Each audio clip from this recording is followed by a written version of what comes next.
Olá a todos. Meu nome é Eric Wilson. Gostaria de falar com os senhores sobre um problema que vem ocorrendo, enfrentado por todos os membros da Organização das Testemunhas de Jeová desde 2012. Esse foi o ano em que homens do corpo governante declararam ser os escravos fiéis e discretos designados pelo Senhor. Jesus Cristo, durante sua presença, que eles afirmam ter sido em 1914. Agora, antes de prosseguir, preciso dar ao Senhor um pouco de conhecimento sobre mim. Nasci no Canadá em 1949 e fui criado como testemunha de Jeová. Servi como ancião por 40 anos, pregando no Canadá, Colômbia e Equador. Trabalhei na filial do Equador, perto de Guayaquil, e na filial do Canadá em Georgetown, Ontário. Em 2013, eu estava servindo na Congregação Alliston das Testemunhas de Jeová como coordenador do corpo de anciãos quando fui inesperadamente chamado pelo superintendente de circuito para se reunir com todo o corpo de anciãos da congregação. Quando perguntei sobre o que era a reunião, ele não quis me dizer. Tudo o que ele me disse foi que alguns dos anciãos estavam preocupados comigo. No fim das contas, o objetivo da reunião era determinar se eu era incondicionalmente leal ao corpo governante. Expliquei a todos eles que eu sempre obedeci às instruções do órgão de governança e continuaria a obedecer. Se eu tivesse não teria sido removido de minha posição como ancião, mas me senti compelido a acrescentar algo da Bíblia. Citando Atos 5:29, eu disse a eles: "Mas sempre obedecerei a Deus como governante e não aos homens." Achei que essa era uma resposta segura, mas o suspiro audível de vários dos meus colegas anciãos me disseram que estavam chocados com o fato de eu aplicar esse versículo às instruções do corpo governante. Aparentemente, eles achavam que o corpo administrativo estava isento desse princípio das Escrituras. Mas será que algum homem ou grupo de homens pode ser considerado digno de governar em vez de Deus? Aparentemente, para muitas testemunhas de Jeová, a resposta é sim. Se o senhor duvida disso, faça um pequeno experimento. Pergunte a um amigo testemunha de Jeová a quem ele obedeceria se visse um conflito entre o que a Bíblia diz sobre qualquer assunto e o que o corpo governante lhe diz para fazer. Experimente. O senhor certamente ficará chocado com a resposta. Desde 2012, mais do que nunca, as testemunhas de Jeová têm ignorado o mandamento bíblico do Salmo 146:3 que diz: "Não confieis em príncipes, nem em filho de homem, que não pode trazer salvação." Salmo 146:3. Há algum tempo, as testemunhas de Jeová têm confiado nos homens do corpo governante para sua salvação. Isso é evidente pela atitude exibida pelo Senhor, pelo superintendente de circuito e meus colegas anciãos naquela reunião. O motivo do superintendente de circuito para me remover como coordenador do corpo de anciãos foi, para citar suas palavras: "Irmão Wilson, é evidente que o senhor não está totalmente comprometido com o corpo governante." Alguns amigos próximos no Bethel do Canadá me pediram para apelar da decisão de me remover como membro do ancião, mas eu me recusei a fazer isso. Na verdade, fiquei aliviado porque a decisão de renunciar ao cargo de ancião não estava em minhas mãos. O senhor sabe, eu estava muito em conflito naquele momento por causa de algo que havia acontecido 3 anos antes, em 2010, algo que afeta todas as testemunhas de Jeová do planeta, quer saibam ou não. Vou explicar. Durante todo o século XX, as testemunhas sempre acreditaram que o fim desse sistema de coisas, para usar o termo torre de vigia, estava a apenas alguns anos de distância. O corpo governante sob o comando da torre de vigia, presidente J.F. Rutherford, previu que milhões que agora vivem nunca morrerão, porque ele havia calculado, usando uma cronologia bíblica falha, que o fim chegaria em 1925. Ele até previu que os profetas da antiguidade seriam ressuscitados para a terra naquele ano. Quando isso não aconteceu, o Senhor previu, a data prevista simplesmente foi adiada. Em 1929, Rutherford comprou uma mansão de 10 cômodos em San Diego, chamada Beth Sarim, Casa dos Príncipes, para abrigar os profetas após sua ressurreição. A próxima grande previsão do fim dos tempos ocorreu em 1967, quando estudamos o novo livro Life Everlasting, na Liberdade dos Filhos de Deus. E nesse livro, lemos a seguinte predição da página 29, parágrafo 41, da edição em inglês. De acordo com essa cronologia bíblica confiável, 6.000 anos desde a criação do homem terminarão em 1970. E o sétimo período de 1.000 anos da história humana começará no outono de 1975 CE.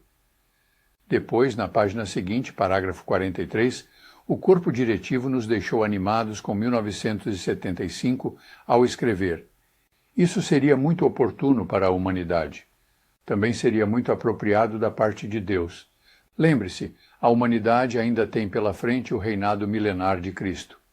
Não seria por mero acaso ou acidente, mas seria de acordo com o propósito amoroso do Senhor de Jeová Deus, para que o reinado de Jesus Cristo, o Senhor do sábado, fosse paralelo ao do sétimo milênio da existência do homem.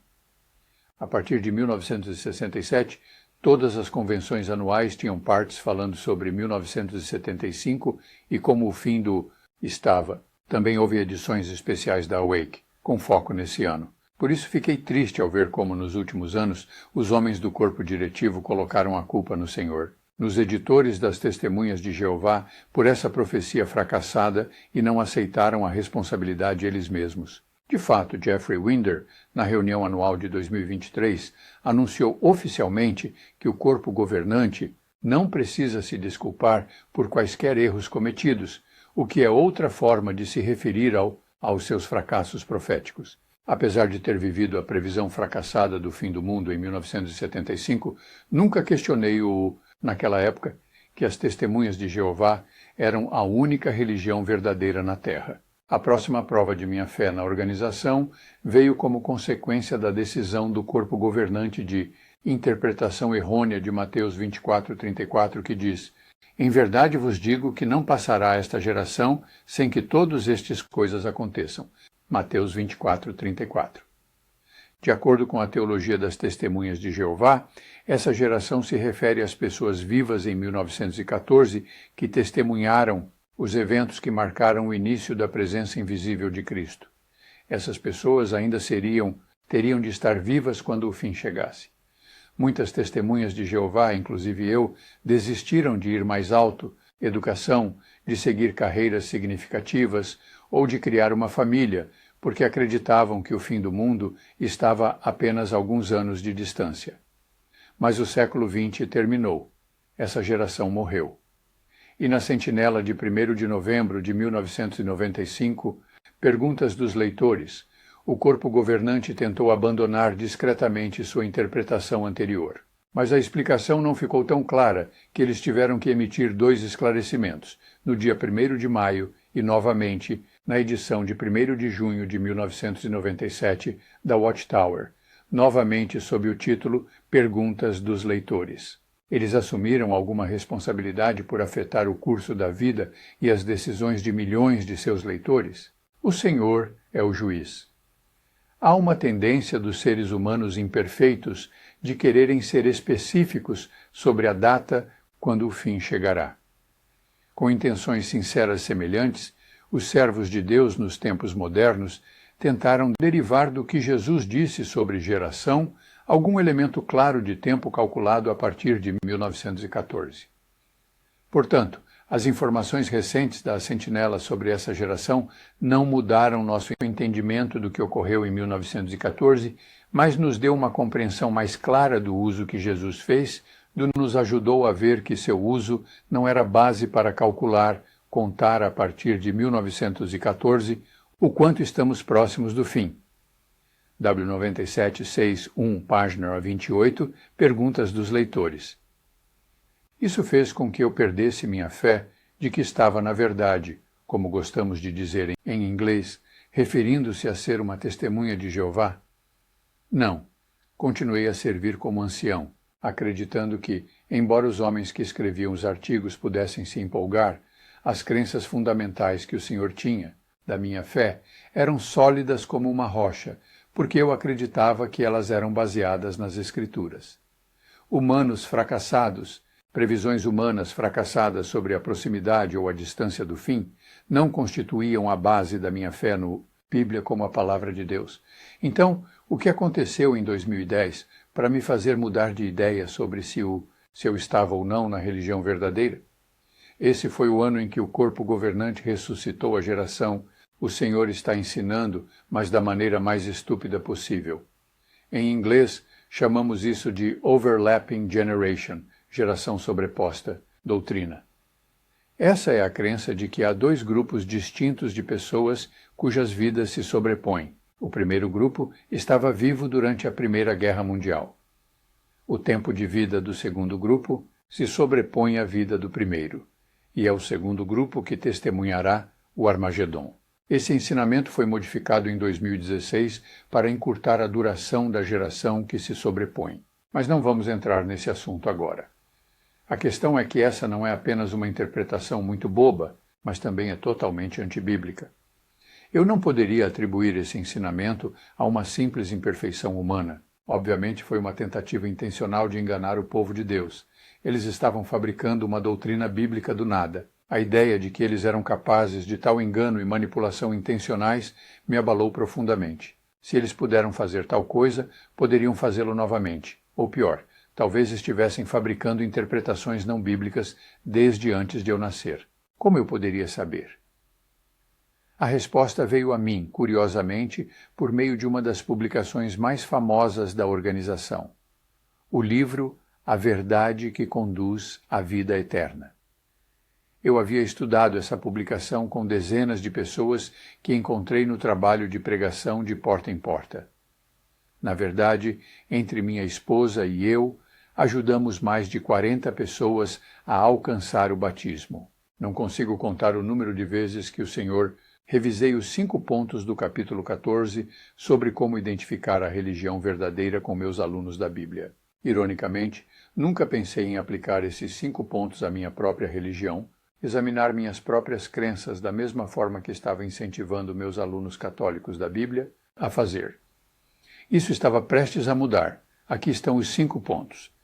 Os discípulos de Cristo devem amar uns aos outros como ele os amou. João 13, 34, 35. A verdadeira religião deve aderir à palavra de Deus, à Bíblia.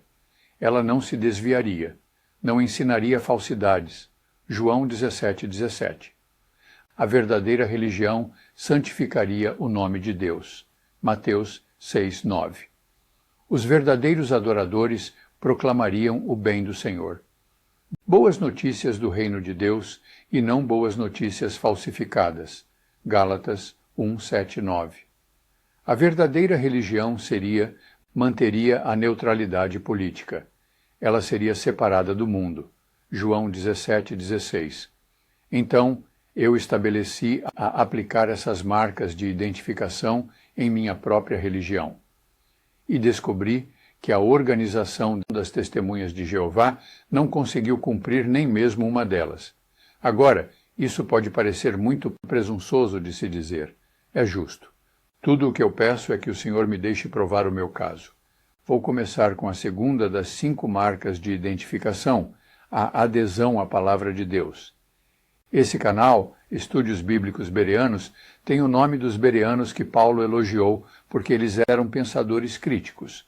Paulo escreveu: Ora, estes são mais nobres do que os de Tessalônica, pois aceitaram a palavra com a maior avidez de espírito, examinando cuidadosamente as Escrituras todos os dias, para ver se essas coisas eram assim. Atos 17, 11. O Senhor será nobre como eles foram e testará tudo o que vou compartilhar com o Senhor? Examinando a prova das Escrituras? Mas talvez o Senhor esteja com medo. Eu entendo isso. Como o Senhor saberá que não estou fazendo a mesma coisa que os falsos mestres religiosos, incluindo o corpo governante, fizeram ao aplicar sua própria interpretação? Senti o mesmo medo quando comecei a examinar os ensinamentos da organização. O corpo governante afirma ser o único escravo fiel e discreto do mundo, encarregado de alimentar o rebanho de Deus. Durante toda a minha vida, eles me alimentaram. Nunca aprendi a me alimentar sozinho. Nunca aprendi a estudar a Bíblia sem a ajuda das publicações da Torre de Vigia. Há um ditado em inglês que diz o seguinte: Se o Senhor der um peixe a um homem, o alimentará por um dia. Se o Senhor o ensinar a pescar, o alimentará por toda a vida.